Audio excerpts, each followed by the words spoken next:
نر مادہ رکھا، جانوروں میں بھی نر مادہ رکھا، انسانوں میں بھی نر مادہ، اور ان چیزوں میں بھی اللہ نے نر مادہ رکھا جو انسان ابھی جانتے بھی نہیں۔ اس پہ بڑی تحقیق کی گئی۔ اللہ تعالیٰ نے قرآن میں ہر قسم جغرافیہ اس میں موجود ہے، باٹنی اس میں موجود ہے، زمین کے اندر کی باتیں، آسمان کی باتیں، ساری چیزیں، ساری علوم اللہ نے قرآن میں رکھے۔ اسی طرح ایک نشانی ان کے لیے رات بھی ہے۔ ہم اس میں سے ایسے دن کو کھینچ لیتے ہیں تو وہ اس وقت اندھیرے میں پڑ رہ جاتے ہیں۔ اسی پوری دنیا مل کر اگر اندھیرا ہو جائے تو پوری دنیا مل کر زمین کو سورج جیسی روشنی دے سکتے، تو ہم رات کو لاتے ہیں اور کیسے اس کی روشنی کو ہم کھینچ لیتے ہیں۔ یعنی ایک سورج پوری دنیا کو روشن کر رہا ہے، ایسی روشنی بھی کوئی دوسرا نہیں لا سکتا۔ کتنے بھی لائٹ لگا لو ویسی روشنی آپ نہیں لا سکتے۔ اور سورج ہمیں ہمیشہ اپنی مقررہ منزلوں کے لیے بغیر رکے چلتا رہتا ہے۔ یہ بڑے غالب، بہت علم والے رب کی تقدیر ہے۔ دنیا کی اتنے بڑے بھی مشین لگا لو اسے روکنا پڑتا ہے، اسے اس کی وراننگ کرنا پڑتا ہے، اسے سروسنگ کرنا پڑتا ہے۔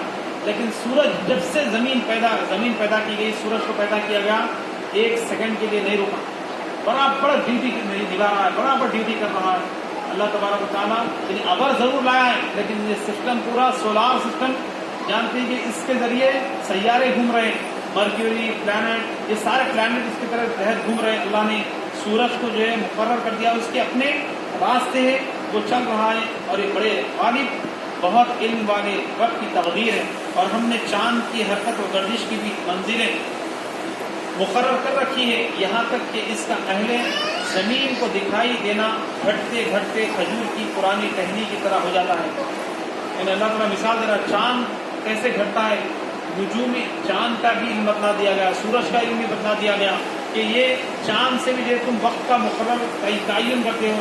مسلمان جو چاند کے جو مہینے ہوتے ہیں، مہینے کوئی 29 کا مہینہ، کوئی 30 کا مہینہ، یہ ساری باتیں اللہ تعالیٰ کے مقرر کردہ چیزیں ہیں۔ جس کو جو مہینہ چاہتا ہے اللہ تعالیٰ 29 کر دیتا ہے، جس کو چاہتا ہے 30 کر دیتا ہے۔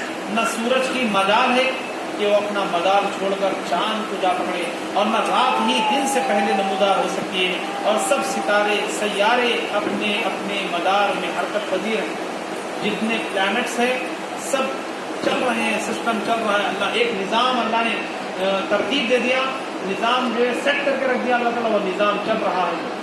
اور ایک نشانی ان کے لیے یہ بھی ہے کہ ہم نے ان کے آبا و اجداد کو جو ذریت آدم تھے بھری کشتی نوح میں سوار کر کے بھیج دیا تھا، اور ہم نے ان کے لیے اس کشتی کے مانند ان بہت سے اور سواریوں کو بنایا جن پر یہ لوگ سوار ہوتے ہیں، اور اگر ہم چاہیں تو انہیں غرق کر دیں، ڈبا دیں، تو نہ ان کے لیے کوئی فریاد درس ہوگا اور نہ کوئی بچا سکے گا۔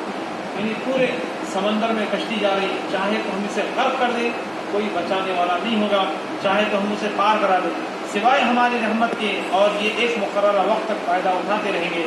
اور جب ان سے کہا جاتا ہے کہ تم اس عذاب سے ڈرو جو تمہارے سامنے ہے، جو تمہارے پیچھے ہے، اور تاکہ تم پر رحم کیا جائے، اور ان کے رب کی نشانیوں میں سے کوئی بھی نشانی ان کے پاس نہیں آتی مگر وہ اس سے روگردانی کرتے رہتے۔ یعنی ساری باتیں بتا کر، اللہ اپنی قدرت کی یہ ساری باتیں بتا کر لوگوں کو اپنی طرف بلا رہا ہے۔ کیا تمہارے عقلیں مانتے ہیں اس بات کو کہ ایک ایسی قوت ہے جو ساری نظام ترتیب دیا ہے؟ اب بھی نہیں مانتے اللہ تعالیٰ کو؟ تو دیکھو، ڈرو اس رب سے جس نے تمہیں ہدایت کا سامان مہیا کیا۔ اور پھر جب ان سے کہا جاتا ہے کہ تم اس میں سے راہ خدا میں خرچ کرو جو تمہیں اللہ نے عطا فرمایا۔ دیکھو، آدمی میرا مال کہہ رہا ہے، اللہ تعالیٰ واضح فرما دے تمہارا مال نہیں ہے۔ اللہ نے تمہیں جو دے رکھا ہے، عارضی طور پر دے رکھا ہے، یہ اللہ کی امانت ہے۔ یہ آنکھ اللہ کی امانت ہے، یہ جسم اللہ کی امانت ہے، یہ دولت اللہ کی امانت ہے، یہ گاڑی بنگلہ سب اللہ کی امانت ہے۔ اللہ جب جتنے دن چاہے گا دے گا، اس کا چھین لے گا۔ اسی میں سے تم لوگوں کو عطا کرو۔ تو کافر لوگ ایمان والوں سے کہتے ہیں کہ ہم اس غریب شخص کو کھلائیں جس سے اللہ چاہتا تو خود کھلا دیتا۔ تو تم تو کھلی گمراہی میں مبتلا ہو گئے۔ اب کہتے ہیں کہ اللہ جس کو چاہتا ہے کھلا دیتا ہے، ہم دیں اس کو؟ فقیر یعنی اللہ وہ رب ہو کر جو سب کو دے رہا ہے، کہہ رہے ہیں کہ پھر وہی مانگ رہا ہے، یہ کیسا رب ہے؟ تو اس طرح اللہ پر اعتراض کرنے لگے۔ تو وہ کہتے ہیں کہ یہ وعدہ قیامت کب پورا ہوگا اگر تم سچے ہو؟ یا ڈرایا گیا، خبردار، یہ ساری باتیں